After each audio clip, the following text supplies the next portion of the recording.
Hey everyone, and welcome to the Sunny Go One Piece podcast. We're going to do something a little different on this episode. So, I'm going to be talking about episodes 406 through 407, which are the filler episodes. And I will also be doing a quick review of the Sabaody Arc as well. And of course, these don't cover any manga chapters, as they are the historical Luffy, Oyabun sort of filler arcs that we've seen in the past. All right, so I guess first off, I'll start with the review of the Sabaody arc.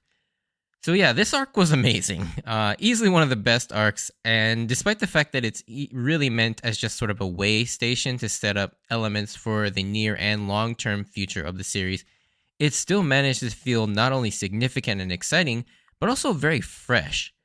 This arc does such an amazing job balancing and introducing so many things, yet also tells a compelling story all on its own. So, first off, let's talk about all the new and interesting things that will go on to play a huge role in the series. I think the two most significant things are the Worst Generation pirates and Haki. So, the Worst Generation as a whole are such an interesting concept because it now creates rivals for Luffy as opposed to just straight up villains. Sure, some of them do feel like they could end up being villains later on, but for the most part, I like that the idea that we get to face, we get the faces of some of the other pirates of this great pirate age, and it really does back up that sense that it's a race to the One Piece like it's depicted in the opening intro to We Are. And up till now, it just kind of felt like the pirate crews we've encountered were more so obstacles than actual rivals that were going alongside Luffy. So I like this new dynamic. Not only that, but the new characters and their powers are all insanely cool. Especially characters like Law, Kid, Bedge, and Deus Drake especially are really cool. And it'll be fun to see all of them in the rest of the series, as well as the other members of the Worst Generation as well. Now, Haki, on the other hand, was a really interesting introduction, or I guess a proper reintroduction, as we've seen this power from the very beginning, but we now have an explanation for that scene where Shanks saves Luffy in his flashback. But having a power set apart from Devil Fruits, as I mentioned in the other episodes, is really interesting since it will continue to allow non-fruit users to be a credible threat against them. And so we have sort of this balancing of power. Now, of course, Devil Fruits are still going to be incredibly powerful, but I do like the idea that now, going forward, there will be a mechanism for people like Zoro and Sanji, and even Luffy, to be able to face off against other Devil Fruit users. Then the significant introductions, I would say, in story-wise, are the World Nobles or the Celestial Dragons. This now sets up a whole new set of antagonists to the series, sort of the seedy underbelly of the world. But really, it gives the series a sense of grounded realness as people like them really do exist in our own real world, the rich, powerful elite, which kind of leads me into the other thing this arc does so well, is introducing some very mature, real, and sometimes even darker themes and moments that we've yet to see in the series. Speaking of antagonists and villains, I mean, holy crap, did we get some scary ones with the Pacifistas, Sentomaru, and above all else, the newest admiral, Kizaru. We got a taste of what the power of an admiral really was. I mean, with Aokiji, we did see that, but we finally get to see an admiral that really has no mercy and is at the height of their power. And yeah, it was relentless and suffocating to see, which was awesome, to be honest. I love Aokiji, but seeing a Marine Admiral as the way they've been described, particularly by Robin, in terms of just how overwhelming they are, and we finally got to see to what extent that overwhelming power is really like. And in addition to sort of the aforementioned mature themes, we get also introduced to things like classism, slavery, and human trafficking, all introduced in this arc, which will go on to play a bigger role. And as we'll see with the next subsequent few arcs, we get to see, again, elaborate more and more on sort of these more mature and darker themes, particularly with Amazon Lily, Impel Down, And yeah, we will, and eventually we'll get to some of the more other ones later on, which I won't really mention here to avoid some spoilers. But yeah, also from a story perspective, we get to see a complete breakdown of the Straw Hats, which was very shocking to see. This is the first time we've ever seen the Straw Hats end an arc on a complete downer, on a defeat, really. In addition, we get to see Roger humanized a bit instead of seeing him as a sort of nebulous mythological figure. And we see that he was, in fact, human with real connections and friends, as well as the fact that he more or less died of an illness rather than the execution. And so, really, it really puts Roger into perspective. You know, he's up till now, he's been sort of this mythologicalized, like, figurehead that didn't seem quite real.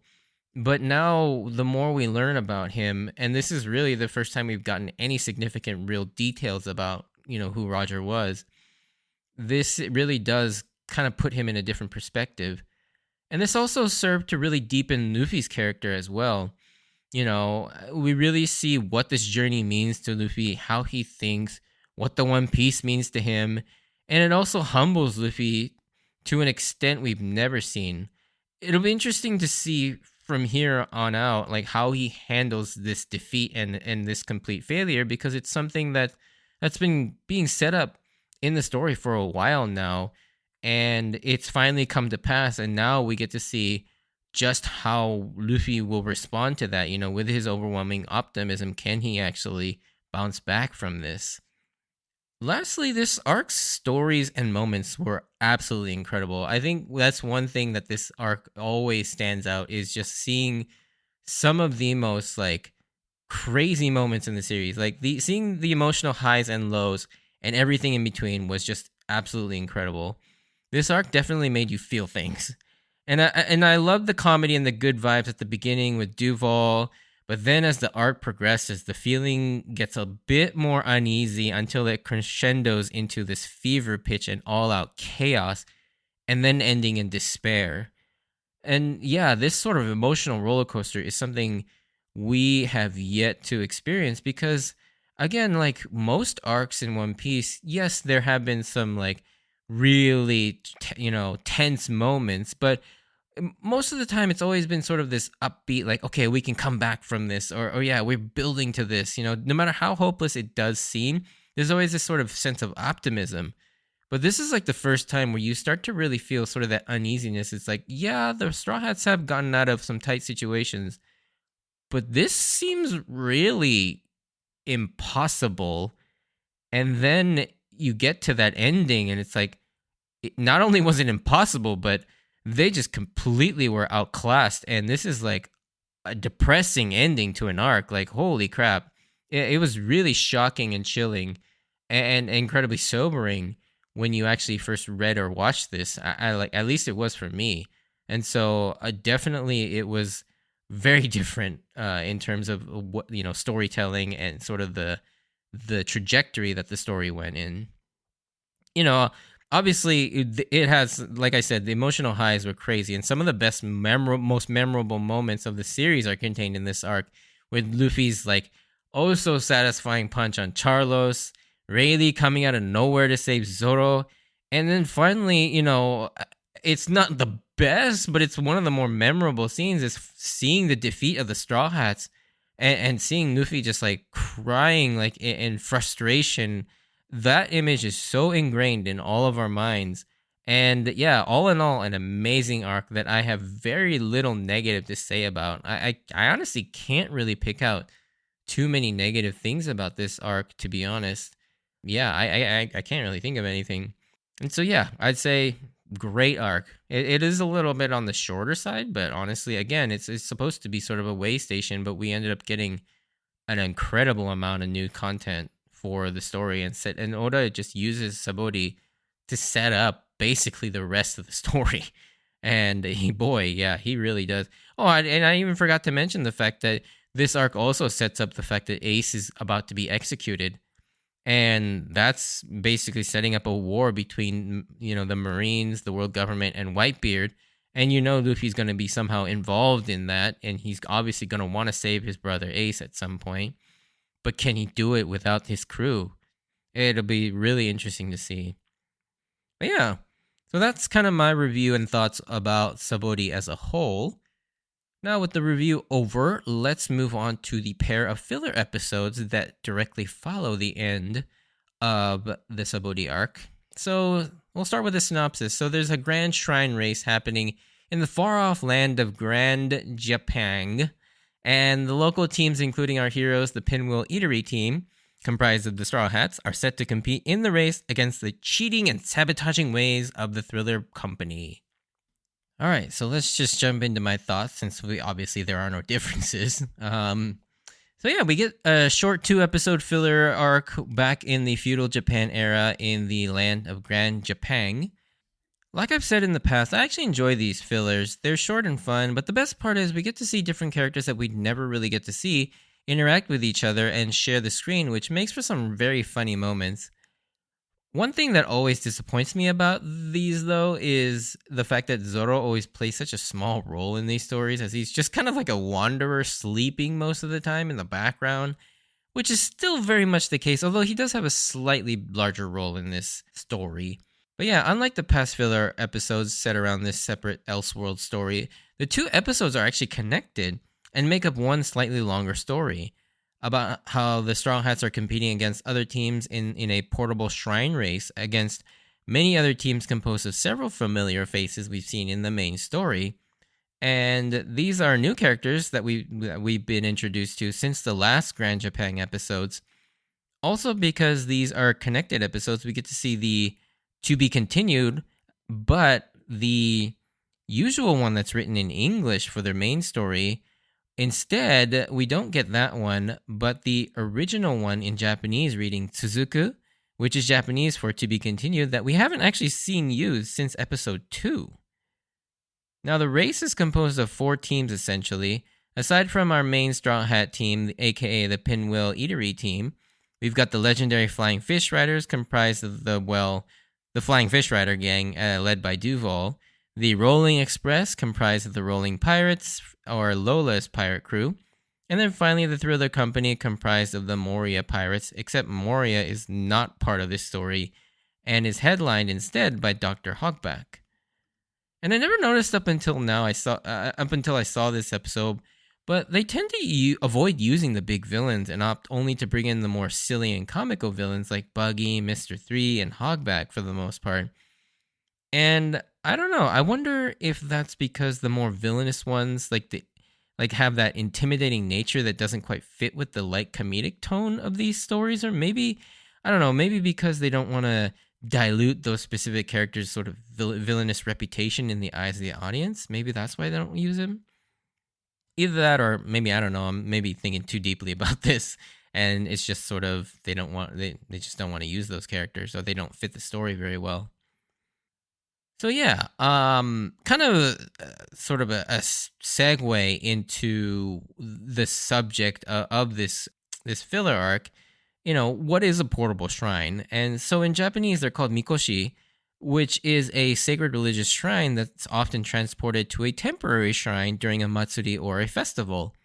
They're often sort of in a palanquin that several people carry on their shoulders and transport, kind of like the Ark of the Covenant from Raiders of the Lost Ark. And so for this story, they all make their own specific mikoshis, and they race carrying them and see who can reach the finish line first. And in typical 80s movie fashion, we see one team trying to cheat their way to victory by sabotaging the other teams. And the race seems to be more of a backdrop for a story that revolves around Brook and sort of him regaining his memories and sort of him finding a new family, I guess you can say. And it's kind of funny that Brook isn't wearing period-appropriate clothes like everyone else, and instead he's just wearing his normal clothes with a sort of a bun on his head. He does eventually change into era-appropriate clothing by the end of the first episode, or episode 406. And I also, in this story, instead of a violin, he plays a flute, which, how in the world does Brook play a flute with no lips? I mean, this is amazing.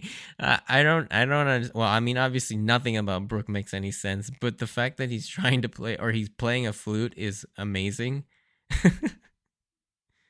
I like how all the other rivals come to the Straw Hats' aid to provide help and materials from their broken down Mikoshis, just like how both the Flying Fish Riders and the Rolling Pirates in the real series help the Strong Hats.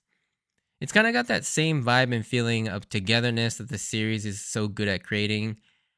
And I like that, I like that again, I like how these fillers sort of still keep the main theme or same sort of feel of the main story. I appreciate that the fillers in One Piece are at least still trying to stay on brand, if that makes any sense. Plus, it makes sense that in order to kind of stick it to the Thriller Company that messed up the other people's, shrines, that they'd want to at least pool all their resources to one team to see if they can beat the Thriller Company, and by having at least one team enter. And I think one of my favorite gags in this filler is when the Sunny Shrine gets knocked into the stands towards the beginning of the race. Brook reemerges with water and goldfish flapping around in his ice ball sockets. It's a really funny image. And then later on, they follow up this gag where something similar happens again, but now he's got like this huge fish in his mouth. Yeah, I really found that joke kind of funny. It's also hilarious that eventually the shrine race that's supposed to be done on foot with people carrying the shrine turns into basically a regular vehicular race because they both sprout like wheels and they're automated. Not only that, but I cracked up pretty hard when Absalom called out, "Isn't that cheating?" And when the Sunny transforms, and then Sanji barks back, "You're one to talk." And I think when Sanji barks back at people for their hypocrisy, it's one of the funniest things throughout the entire series. And I love Hirata Hiroki's like comedic timing. It is superb. They eventually do win the race, and it turns out the sacred prize for winning the race, really random, are a golden set of women's panties. Like, I'll be honest, I thought these were first like for Frankie to replace his Speedo, since I feel like they were setting this up in the first episode by having him show up, having lost his loincloth. And it's such a random ending, but like I said, I found this short break from the intensity of the main story pretty fun and funny, but I don't quite understand the golden panty thing.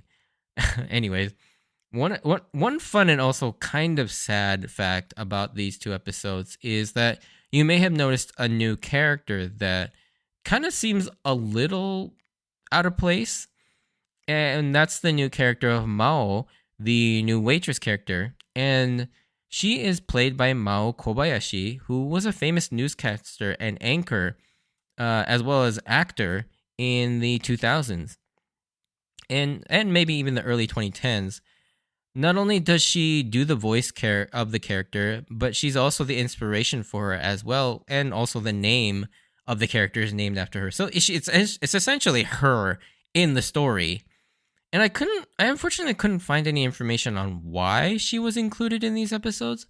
But One Piece has always been known, as we've talked about in past episodes, for the series to insert real life people in animated form and have them cameo in random places. Like, for example, the members of Boy Style, the group that sang Kokoro no Chizu, show up during the filler portions of the Davy Back fight as sort of people in the crowd at the food stands and stuff like that. And these cameos are always really fun and cool, as they do happen fairly infrequently. I mean, it is regular, but it is very infrequent. But my best guess as to why she cameoed is because she was a newscaster on several of the shows on Fuji TV just a few years prior to when this episode originally aired. By the time this episode aired, she was already retired because she had started a family, which, of course, Fuji TV is the same network that One Piece airs on, and perhaps maybe she was even a fan. I was never able to really confirm or deny this through my research anyways. But it is really cool that she got to cameo in two of these episodes and actually play a pretty decent role, or a sizable role in these two episodes.